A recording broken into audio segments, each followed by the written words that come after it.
Hey, what's up guys, welcome to Dude and Aaron. Today I'm riding my 4-stroke on the trails, which is a little bit unusual, but there is very good reason for it. Today we're gonna talk about something that's been bugging me for a long time. 2-strokes, dirt bikes might be dead in California from 2018 on a public land. We're gonna talk about it today, so stick around.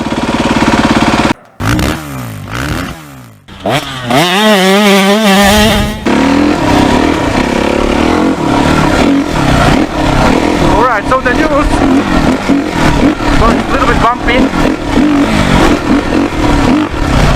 So the news is that there is something called CARB. It's a California government body that is taking care of air, pollution and stuff like that, and emissions.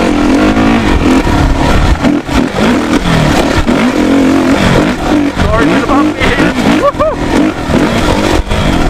So, they are behind all the red stickers and green stickers and all the emissions. By the way, it's really funny, their name is CARB. I think their name should be EFI. They're really about emissions. I don't know why they choose CARB. Good joke guys, hopefully you got it. Alright, so they came out with the red sticker and green sticker back in 97, 98. So back in 90s, back then they wanted to stop all the dirt bikes, 2-strokes, and some of the 4-strokes to ride on the public land due to emissions. But of course there was a big outreach from the OHV community, from all the trail riders. They didn't like it. So they were successful back in 97. So starting from 98, CARB allowed red stickers, which are pretty much all the dirt bikes, 2-strokes, all of them, and some 4-strokes, they don't meet emission standards. So CARB allowed these bikes to be ridden on a public land, usually 4 or 5 months a year. There is a red sticker season. I think on this land where I'm right now, it's October to June. So they allow that for 6 months, and for one simple reason, that the guys who are racing those bikes can practice. So the only reason they allowed it is to allow those racers to practice on a public land. Man, I love this funny jump.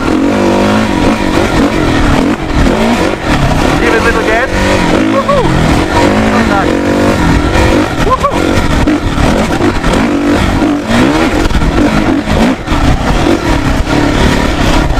So that was the reason, right? For racing. So you can practice. During the week you can practice for a races.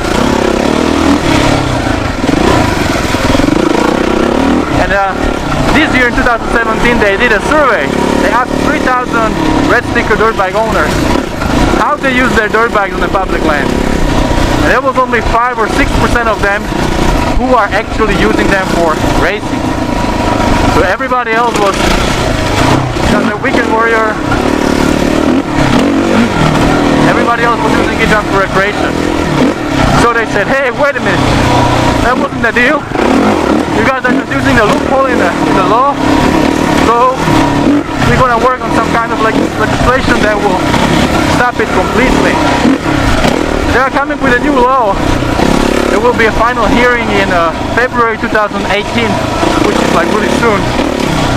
And they want to stop all the red sticker stuff.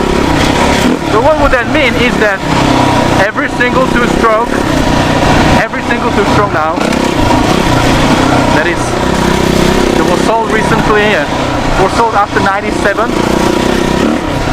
would not be allowed on public land.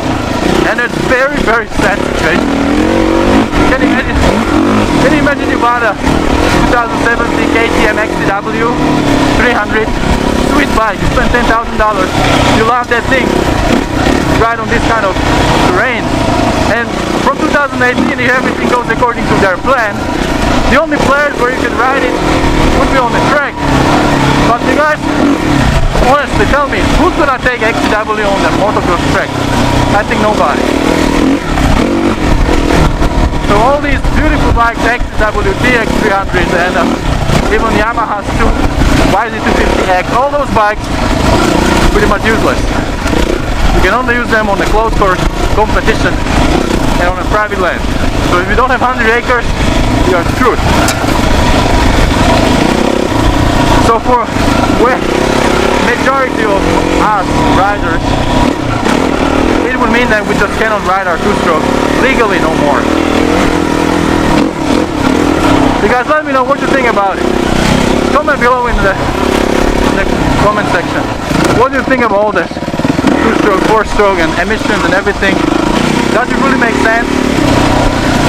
Are they really so green, and are we really such a huge pollutant? Do we really make such a huge pollutant and we really make this environment dirty? Every weekend we go for a ride, go this way. Well, they did interesting study. They took a two-stroke off-road bike. I don't know what bike it was exactly, but let's say it was KTM SX or something like that, or XC. And they measured the emission, and they found out that emission of that bike that the bike produces in 1 mile equals to emission that XCW 450 4-stroke produces in 53 miles. And that equals to the emission that Ducati Diavel 1200 produces in 350 miles. And that equals to the emission that a regular passenger car produces in 3,200 miles, something like that, or even 3,500. So there is a huge difference. And they are saying that there is hundreds of thousands of these red sticker dirt bikes only in California that are being used on a public land. They produce a lot of pollution. So they really want to stop us. And it looked like, based on stuff I read, it looked like they will be successful. And I don't know, you might be living in different states, you are lucky, but for how long? I think what California starts, eventually it will come to, oh, this is a little rocky here, what they start, eventually it will come to different states as well. Some states are more green than the other, but eventually it will come everywhere. So if that's true, then from 2018 all these beautiful XCW CX bikes and Yamaha's off-road bikes, you can ride them only on the track, which really sucks. I'm so sorry for all of you guys who invested 10,000 to get a new bike. You're enjoying it, really happy about this bike, and now this kind of news comes. So 2018 February, they're gonna come up with an answer. Is it going to happen, and when is it going to happen? Let me guys know what you think about it. But do you guys think that two-stroke is dead? I have a little bit of hope for two-stroke based on the latest KTM development. You guys know what happened. They did the fuel-injected two-stroke, which apparently has way less emission and also better fuel economy. But we don't know yet if that two-stroke would be eligible for a green sticker in California. If yes, then they're gonna sell a lot of two-stroke. I love this section under the screen. So the hope is alive. But these guys make a lot of money, all these KTM, Huskies and Yamaha. They can invest a little bit of money into a new technology, make those two-strokes meet emission standards. Well, what it would mean for us, that's the question. How much would they ask for a bike like that? You know, they invest a lot into testing and developing and into a technology. Will definitely translate into a price. So how much are we willing to pay for fuel-injected two-stroke to meet green sticker requirements? Would it be 10,000? Would it be 15,000? 20,000? I have no idea. And I have no idea if they would be able to meet those standards. Guys, let me know what you think. I'm really curious. This thing has been bugging me for quite some time now. I think that's about it for this video. I'm gonna focus on this riding. So guys, don't forget to like this video if you like it, subscribe, and whatever you do, stay motivated, my friend.